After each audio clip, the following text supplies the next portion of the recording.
अस्सलाम वालेकुम दोस्तों। हिकिड़ी ॻाल्हि ऐं अहिड़ी ॻाल्हि जेकी गौर सां ॿुधण जहिड़ी ऐं पंहिंजे मन जे हिन माग में जाइ ॾियण जहिड़ी। अॼु हिन असांजे समाज में ॾिठो वञे त इहे जेके आड़ू आहिनि यानी मेहार आहिनि, रिडार, गोहार या पऊं चारींदड़ पवार, त इन्हनि खे तमामु हेठां ऐं घटि ऐं किरियल नज़र सां ॾिठो वञे थो ऐं उन्हनि जी को ॻाल्हि ॿुधण लाइ तयारी न हूंदो, उन्हनि खे को भर में वेहण ई न ॾींदो।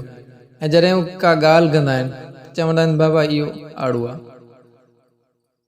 ॻाल्हि इहा आहे त बाबा कई अहिड़ा इंसान आहिनि जेके पढ़ियल आहिनि पर घड़ियल न आहिनि, ऐं कई अहिड़ा इंसान आहिनि जेके घड़ियल आहिनि पर पढ़ियल न आहिनि। ऐं हिन मुंहिंजे माण्हुनि ने सांगियुनि वटि कई अहिड़ियूं ॻाल्हियूं ऐं अक़ली दलाइल आहिनि जेके किताबुनि मां बि नथा मिलनि। सो ख़ुदा ईअं न करणु खपे।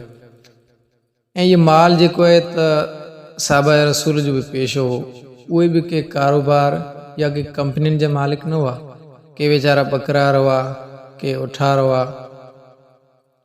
सो ईअं न करणो खपे। असां जेके आहियूं मिटीअ मां आहियूं ऐं मिटी थियण वारा आहियूं। ऐं जेको असीं होटलनि ते शाहपर ऐं मुछूं वटे जेको केॾे न प्यार मां चांहि जो मज़ो ऐं चस्को वठंदा आहियूं, सो इन्हनि जे करे ई आहे। इहो पंहिंजी ॾींहुं ऐं राति जो निंडूं ऐं आराम ऐं सुकून फिटाए करे पंहिंजे माल जे पोयां लॻी ऐं पंहिंजे घरनि ऐं पंहिंजे बचनि खां दूर थी करे हिन पोयां लॻंदा आहिनि।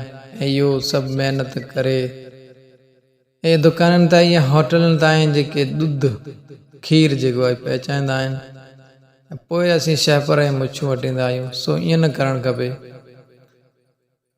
ऐं उन्हनि खे तमामु हेठां नज़र सां ॾिठो वञे थो ऐं उन्हनि खे को भरम में वेहण न चवंदो बाबा हिन में पघर ई दॿ आहे।